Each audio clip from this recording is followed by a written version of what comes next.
Mitovi o samoodbrani 5. deo. Samo ti vrišti. Kao i sa trčanjem, sa vrištanjem je slična priča. Ne kažemo da je loše, ali da li nam je potrebno nešto više od vrištanja da zaustavimo brutalan napad?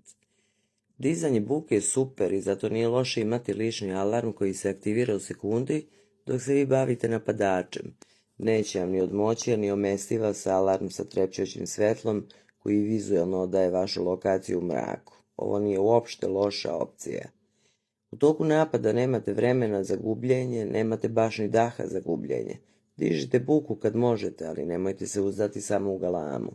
Niste ni sigurni da li će osobe koje vas čuju želeti da vam pomognu ili pozovu policiju. Također je jedan od mitova da treba vikati požar kada ste napadnuti jer drugačiji ljudi neće htjeti da pomognu. Treba zvati u pomoć. Treba biti konkretan i ne gubiti vreme.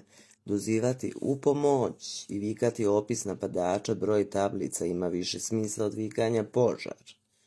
Osim što može da navede napadača da se povuče jer pomažete njegovu identifikaciju, može vam pomoći u slučaju otmice ili povrede. Daleko je bolje da osoba koja vam pritiče u pomoć ili zove policiju zna šta se dešava.